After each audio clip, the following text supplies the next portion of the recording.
오늘 하박국서 7번째 말씀입니다. 1, 2장은 하박국이 하나님에 대한 질문으로 시작이 되고 하나님의 답변이 있었습니다. 3장에서부터 오늘 이제 마지막 장인데 분위기가 많이 바뀌고 있습니다. 그동안 하박국의 질문은 원망 또 불평이 섞인 질문들이었죠. 일어난 현실에 당황한 것입니다. 그래서 의문에 찬 하나님에게 질문을 던졌습니다. 그런데 이제 3장은 찬양으로 바뀌고 있습니다. 찬양 그리고 감사. 그 찬양과 감사를 노래로 표현한 시다. 그렇게 3장은 참 멋진 명시라고 볼 수가 있습니다. 그래서 이 3장은 기도이면서 노래이고 동시에 시의 형태입니다. 지금은 유다의 멸망의 직전에 있는 때이기 때문에 어두운 애가를 불러야 마땅한데 도리어 격정적이고 빠른 템포의 노래를 부른다라고 하는 것은 굉장히 의미가 있는 것입니다. 아마 이제 3장이 클라이막스인데요. 굉장히 흥미진진한 이 하박국의 고백, 감사, 찬탄이 이제 터지게 되는데 우리 첫 번째 우리가 보아야 될 것은 오늘 2절입니다. 여호와여 주께 대한 소문을 듣고 놀랐나이다. 여호와여 내가 주께 대한 소문을 듣고 놀랐습니다. 자, 하박국을 시작할 때는 그가 하나님에게 질문이 어떤 겁니까? 왜 하나님 악인이 형통하도록 내버려 두십니까? 왜 의인이 고난을 받도록 내버려 두십니까? 하나님 왜 이러십니까? 왜 하나님 그렇게 가만히 계십니까? 그래서 2장 1절에서는 내가 성루 높은 곳에 올라가서 하나님이 무슨 말씀하시는지 기다리고 바라겠습니다. 자, 그 얘기가 있자마자 2장 3절부터 하나님이 답을 내시기 시작합니다. 그러면서 쭉 우리가 지난 주간까지 살펴보았던 내용이에요. 하나님이 말씀하시기 시작하는데 그 얘기에 하박국이 놀라는 겁니다. 아무 일도 안 하시고 계시는 것 같은, 아무 일도 하지 않는 역사의 현실에 무관심해 보이시던 그 하나님인 줄 알았는데 갑자기 입을 열자 선지자는 충격에 빠지는 내용입니다. 여기 선지자가 죽게 대한 소문을 듣고 놀랐다라고 하는 이 놀라다라고 하는 이 표현은 경외하다라고 하는 의미가 있습니다. 단순히 두려움으로 끝나는 것이 아니라 두려움을 동반한 하나님에 대한 경외심을 갖고 있는 것. 자, 그가 놀란 이유는 유다나 바벨론에 대한 심판 때문이 아니고 하나님 그분 때문에. 어느 정도 놀랐을까요? 이 선지자가 놀란 그 강도를 나중에 16절에서 이렇게 표현합니다. 내가 들었으므로 내 창자가 흔들렸고 그 목소리로 말미암아 내 입술이 떨렸도다. 하박국은 그동안 하나님에 대해서 오해를 하고 있었습니다. 정작 하나님의 말씀이 쏟아지니까 온몸이 후들거려 쓰 있을 수가 없는 것입니다. 그동안 왜 하나님은 역사 속에 오늘 개입하지 않습니까? 왜 그렇게 가만히 계십니까? 그런데 반대였어요. 하나님의 개입은 굉장히 깊숙하고 구체적이었다는 것. 하나님의 심판의 메시지는 바벨론을 통한 유다의 심판, 그 후에 일어날 바벨론에 대한 심판, 그리고 유다의 회복에 관한 그 이야기들을 하박국이 듣는 가운데 하나님이 얼마나 섬세하고 구체적이고 깊숙하게 역사의 한가운데서 일하고 계시는가를 보게 됩니다. 결국 하박국은 그 하나님에 대한 소문을 듣고 놀랍니다. 내가 평소에 생각하고 묵상했던 하나님의 그 하나님이 아니에요.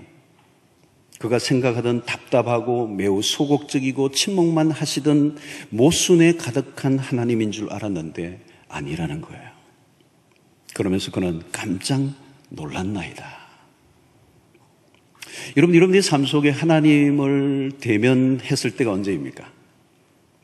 그리고 그 대면했을 때 여러분들에게 어떤 반응이 일어났습니까? 하나님을 만날 때, 그리고 하나님의 음성이 정말 우리의 영혼에 들려질 때 일어나는 반응이 뭐냐? 놀라는 거예요. 여러분, 언제 그 하나님에 대해서 하나님의 면전에서 그리고 하나님의 임재를 맛보면서 깜짝 놀란 적이 있습니까? 아니면 내 영혼이 흔들리고 창자가 뒤틀리고 내 입술이 떨리는 이 하박국의 경험이 이해가 되십니까? 여러분, 하나님을 하나님으로 알면 충격을 받는 거예요. 우리는 그 하나님이 누구인지 잘 모르기 때문에 함부로 그 하나님에 대해서 표현하지만, 진작 하나님을 제대로 알면, 신적인 경험이 일어나면, 그 하나님에게 있는 경이로움을 맛보면 충격에 휩싸인다는 거예요.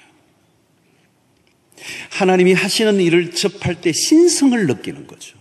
이거는 사람이 하는 게 아니다.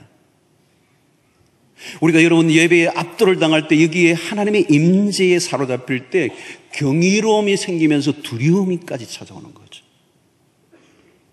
모세가 광야를 걷는 어느 날 타는 불꽃 가운데 하나님이 나타나시죠. 모세야, 너가 선 곳은 거룩한 땅이다. 신발을 벗어라. 여러분, 오늘 우리가 있는 모든 삶의 영역이 거룩한 곳이에요. 왜? 하나님의 임재가 있기 때문에.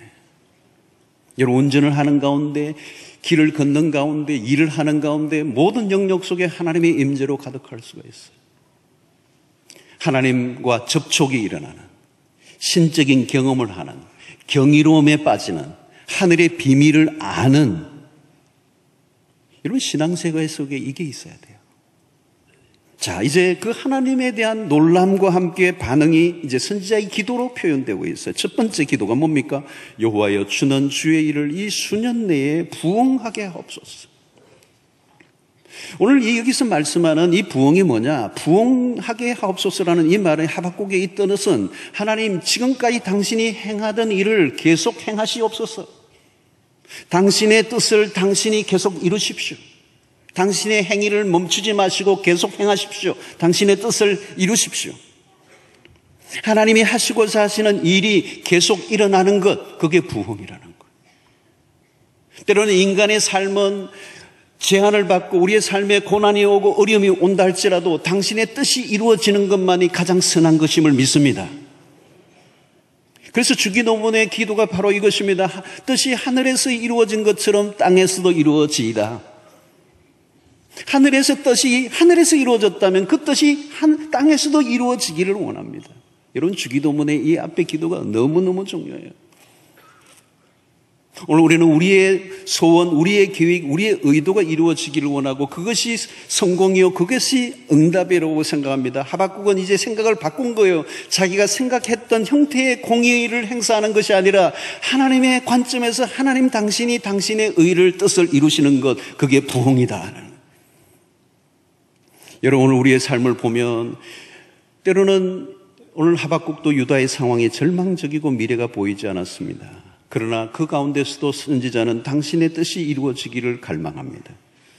여러분, 우리가 기도할 때 우리의 기도대로 모든 것이 돌아가지 않습니다. 뜻이 땅에서 이루어진다라고 하는 것은 쉬운 일이 아니죠. 복잡하고 변화무쌍합니다.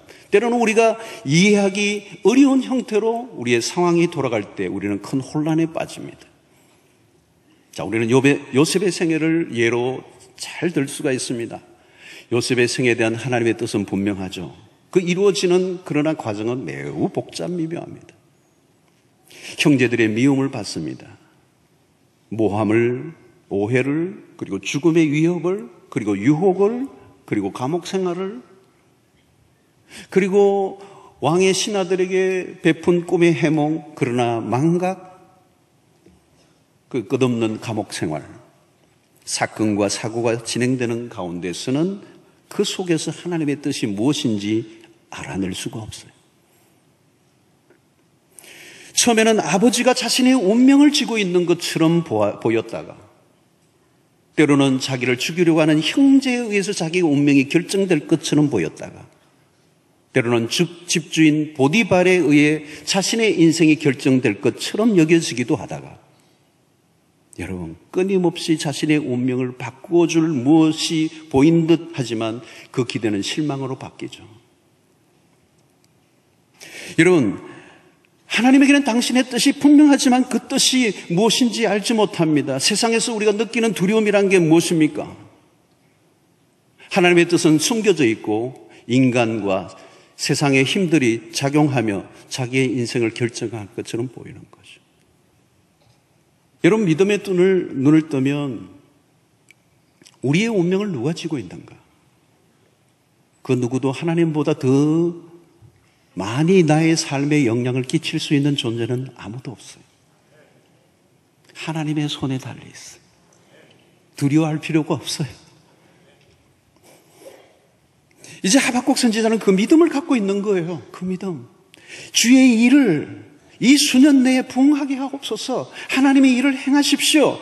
더 이상 선지자는 하나님에 대해서 시비를 걸지 않아요. 하나님에 대해서 오해하고 있지 않아요. 자신의 조국과 유다 바벨론으로부터 보호해달라고 악한 바벨론을 심판하시도록 강구하지 않습니다. 선지자의 확신은 하나님이 하시는 일은 항상 옳고 그 하시는 일을 행할 때 그것이 선이고 그것이 우리에게 승리를 가져다 줄 것을 믿었던 거란 거죠. 하박국은 하나님과 논쟁하는 가운데 이제 하나님을 조금씩 알아가는 경험을 합니다. 여러분, 영적 성장이 언제 일어납니까? 하나님을 알아가는 것. 알아가면 알아갈수록 우리의 영적인 성장이 일어납니다. 마침내 하박국은 1장에서부터 점점 영적 성장을 통하여 거친 질문들이 조금씩 순화되기 시작합니다. 그리고 하나님에 대한 무지에서 깨어나면서 그의 내적인 변화가 일어나고 현실은 굉장히 어둡지만은 그의 얼굴은 밝고 빠른 템포로 그는 하나님께 기도하고 노래하고 있습니다. 여러분, 하박국의 이 부흥을 위한 기도는 궁극적으로는 뭘까요? 선지자는 이제 자신의 무엇을 고집하지 않고 하나님의 뜻을 신뢰하고 당신의 뜻이 이루어지기를 갈망하고 있습니다. 결국 이 부흥이란 내가 원하는 어떤 소원이 이루어지는 것이 아니라 하나님의 뜻이 이루어지는 것. 그래서 이 부흥의 뜻 안에는 또 다른 뜻들이 있죠. 새롭게 하다, 보존하다, 다시 살아나다. revive, renewal. 새롭게 하고 보존하고 다시 살아나게 한다. 아마 하박국의 기도 속에는 유다가 그렇게 될 것을 갈망하고 하나님 앞에 기도하고 있고 그 부흥은 인간의 손에 의해서 만들어지는 것이 아니라 하나님의 손에 의해서 이루어지는 것을 믿었던 것입니다. 사랑하는 성도 여러분, 오늘 우리의 가정 안에도 또 우리의 교회 안에도 우리의 나라 안에도 하나님이 일으키시는 이 리바이브, 하나님의 회복, 다시 시작하게 하시는 것. 종교개혁의 정신이 뭡니까? 리폼드, 다시 원래의 상태로 보존되고 돌아가는 것. 아마 오늘 한국교회 안에도 이것처럼 절실한 것이 없을 거예요. 오늘 이 하박국의 기도처럼 하나님은 부흥을 일으키실 수 있는 분이십니다. 다시 살리시는 분, 다시 새롭게 하시는 분, 다시 회복시키시는 은혜. 이런 은혜가 여러분들에게 있게 되기를 축원합니다. 가정에 일어나게 되기를 축원합니다. 다시 새로워지게 하여 주십시오. 다시 살려주십시오. 다시 되살아나게 해주십시오. 다시 일으켜 주십시오. 자, 선지자는 다시 이렇게 기도합니다. 이것이 이 수년 내에 나타내시옵소서. 자, 선지자는 마음이 급해요. 너무 오래 기다리게 하지 말아달라는 간구예요. 하나님의 심판으로 인해 고통이 길어지지 않기를 바라는 마음의 표현입니다.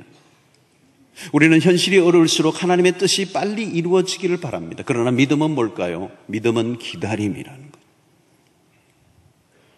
우리는 성경 전체에 걸쳐서 맥락 속에 매우 중요한 믿음의 행위는 기다리는 행위입니다. 기다리는 것. 기다리지 못할 때 우리가 실패합니다. 힘든 것은, 기다림이 힘든 것은 하나님의 시간과 우리의 시간의 차이 때문에. 베드로후서 3장 8절에 이런 말씀을 하죠. 사랑하는 자들아, 주께는 하루가 천년 같고 천년이 하루 같다는 이 한 가지를 잊지 말라. 감이 잡히세요? 얼마나 어려운 얘기예요. 주님에게 시간은 전혀 다른 개념이에요. 그러나 기억해야 될 것은 그 시간은 하나님의 손에 있다는 것입니다. 우리의 인생은 우리가 몰라요, 여러분. 우리가 언제, 어떻게, 언제까지 질문을 던지지만 아무도 알 수가 없습니다. 우리가 많이 아는 것 같지만 알고 보면요, 아는 게 별로 없어요. 그럼 오늘 믿음이란 뭘까요? 하나님을 기다리는 것, 하나님을 기대하는 것. 현실은 이해할 수 없는 일들로 가득 차 있습니다. 믿음을 가진 사람들은 눈앞에 벌어진 일들로 결코 결론을 내리지 않습니다. 믿음은 기다리는 것, 그 기다림은 하나님의 때를 신뢰하는 것입니다. 믿음으로 기다리는 과정에서 하나님이 하시는 일들이 있습니다. 인내할 때 하나님의 사람들을 그 기다림을 통하여 빚어가십니다. 그 믿음을 단련시키십니다. 그래서 야고보 1장 4절의 말씀, 인내를 온전히 이루라. 이는 너희로 온전하고 구비하여 조금도 부족함이 없게 하려 함이라. 기가 막힌 말씀이죠. 로마서 5장 3절 4절을 보십시오. 다만 이뿐 아니라 우리가 환난 중에도 즐거워하나니 이는 환난은 인내를, 인내는 연단을, 연단은 소망을 이루는 줄 알미로다. 여러분, 인내를 과정을 통하여, 기다리는 과정을 통하여 하시는 일이 너무 많아요. 모든 것이 내 마음대로 안 되는 상황 속에서 버틸 줄 아는 것, 이게 믿음이에요. 기다리는 가운데 쓸데없는 것들을 버리게 하십니다. 기다리는 가운데 우리가 정말 갈망해야 될 것이 무엇인지를 알게 하십니다. 우리는 내가 바라던 것이 빨리 이루어지는 것이 성공이라고 여기지만 반대예요. 하나님의 뜻이 하나님의 때에 이루어지는 것이 성공인 줄로 믿습니다. 믿음은 그것을 기다리는 거죠. 오래 기다릴 줄 아는 것, 그게 큰 믿음입니다. 기다릴 때 믿음이 완성됩니다. 하나님은 더디지도 빠르지도 않으시는 분, 하나님은 항상 현재예요. 그분에게는 가장 정확한 시간을 운용하시는 능력이 있으십니다. 때가 되면 나 여호와가 이루리라. 하나님 당신의 뜻을 정확히 이루신다는 것을 신뢰하는 사람만 믿고 기다리는 것. 이 기다림에 승리하는 은혜가 있게 되기를 축원합니다. 마지막으로 하박국은 진노 중에서라도 긍휼을 잊지 마옵소서. 매우 중요한 기도를 하고 있습니다.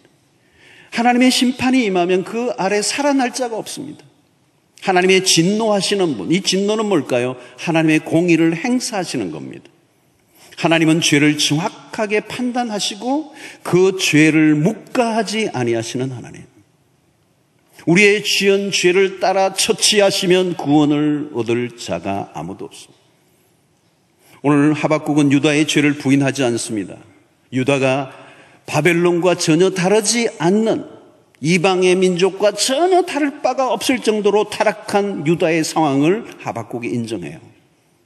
그리고 심판을 받아 마땅하다고 그는 자세를 이제 낮추고 있습니다. 그렇습니다. 거룩하신 하나님 앞에서 누가 감히 설 수가 있습니까? 그래서 하박국은 하나님의 진노라고 하는 사실을 부인할 수는 없지만 그 진노 가운데 긍휼을 베풀어 달라고 하는 거죠. 여러분, 오늘 여기 가장 무서운 단어가 진노라는 단어고요. 가장 따뜻한 단어가 있다면 긍휼이라는 단어일 거예요. 여러분, 성경 안에는 하나님의 진노들이 여러 곳에 나타납니다. 바벨탑에 대한 심판, 인류를 물로 썰어버렸던 노아의 심판, 소돔과 고모라에 대한 심판, 하나님의 심판이 얼마나 무서운가요? 그 심판이 벌어지면 숨을 쉴 수가 없습니다. 가장 끔찍한 것입니다. 지금도 하나님의 진노가 임하면 불과 유황으로도 얼마든지 세계를 심판하실 수 있는 하나님, 우리는 성경에서 만나는 그 심판의 하나님을 봐야 합니다. 여러분, 성경에 나타났던 하나님의 진노는 주로 세 가지입니다. 첫 번째는 전쟁이고, 두 번째는 기근이고, 세 번째는 전염병입니다. 어쩌면 이 세 가지는 오늘날도 유효한 하나님의 심판의 도구예요. 전쟁과 기근과 전염병. 여러분, 이 전쟁은 무서운 거죠, 여러분. 이스라엘 역사 속에도 이 전쟁은 하나님의 진노의 수단이었어요. 옆에 나라들을 일으키셔서 당신의 백성들을 치시기도 하고 나라와 나라의 전쟁을 통하여 하나님은 심판을 하시는 하나님이에요. 여러분, 신자들은 최소한 오늘 우리 시대에 일어나고 있는 일들에 대해서 하나님의 시각으로 보는 눈을 가져야 합니다. 항상 내 가족, 내 자식만을 걱정하는 단계에 머물러 있으면 안 돼요. 그러면 노아나 그리고 롯의 때와 똑같아요. 먹고 자고 시집가고 장가가고 사고 팔고 거기에 현실의 삶에 몸을 넣어서 내 주변에 무슨 일이 일어나는지 전혀 알지 못하는 영적 무감각 속에 빠져 있으면 진노의 날이 내 눈앞에 왔음에도 불구하고 모르고 살아갈 수 있다는 거예요. 얼마나 무서운 얘기예요, 여러분. 여러분, 지금 남북 간에 벌어지고 있는 긴장과 대립은 세계사회에 지금 긴장도를 높이고 있어요. 북한의 핵과 미국 그리고 이 중국의 각축전, 이런 중국은 지금 세계 제2 국가로 등극하고 있잖아요. 거대한 국가로 등극했어요.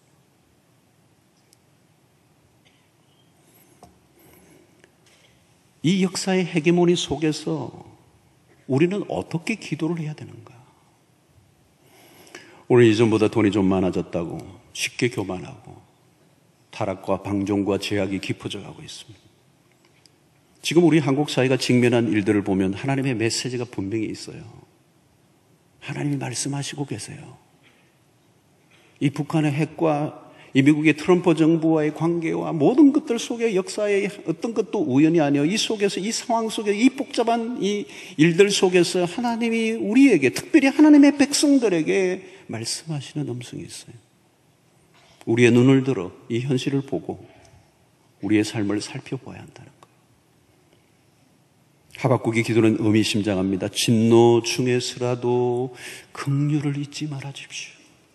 이미 진노는 시작이 되었고 진행되고 있지만 그 중에서라도 하나님 긍휼을 베풀어 주십시오. 여러분, 이게 오늘 우리의 기도해야 합니다. 시편 103편 8절을 보십시오. 여호와는 긍휼이 많으시고 은혜로우시며 노하기를 더디하시고 인자하심이 풍부하시도다.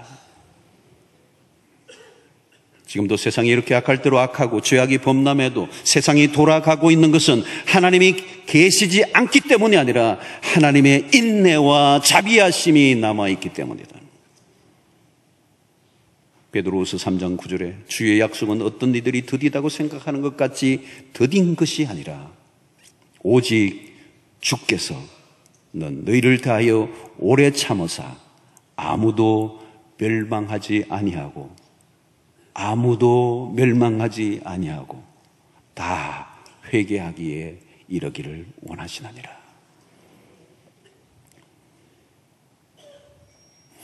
저는 아침에 늘 기도할 때마다 기도의 문구, 우리 믿음에 앞선 위대한 하나님의 사람들의 기도는 늘 그랬던 것처럼 저도 그 기도를 카피해서 주 예수 그리스도시여 이 죄인을 불쌍히 여겨 주시옵소서. 내가 오늘 하루를 사는 것은 내 재주와 내 능력이 아니라 나를 불쌍히 여겨주시는 주의 은혜로 삽니다. 이 나라를 불쌍히 여겨 주시옵소서. 이 민족을 불쌍히 여겨 주십시오. 이 민족이 죄악 가운데 있나이다. 고린도서 6장 2절에 바울은 이렇게 얘기해요. 이랬을 때 내가 은혜 베풀 때에 너에게 듣고 구원의 날에 너를 도왔다 하셨으니 보라 지금은 은혜 받을 만한 때요. 보라 지금은 구원의 날이로다. 심판이 아직 임하지 않은 것은 은혜의 때요. 구원의 날이기 때문입니다. 사랑하는 성도 여러분, 오늘 우리 여러분들 주변에 믿지 않는 가족들을 향하여서도 이 심판이 아직까지 이르지 않은 은혜의 이때, 이 구원의 날에 이 구원의 복음을 알리고 선포할 수 있게 되기를 바랍니다. 이 민족도 마찬가지예요. 우리 한국교회도 마찬가지입니다.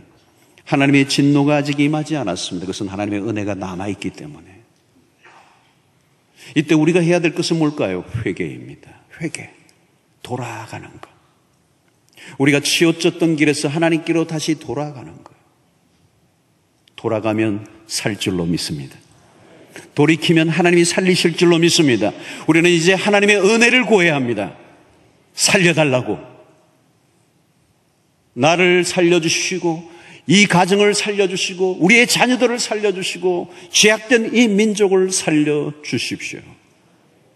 이 눈물의 기도를 우리가 진정으로 드린다면 주께서 진노 중에서라도 우리에게 긍휼을 베풀어 주실 줄로 믿습니다.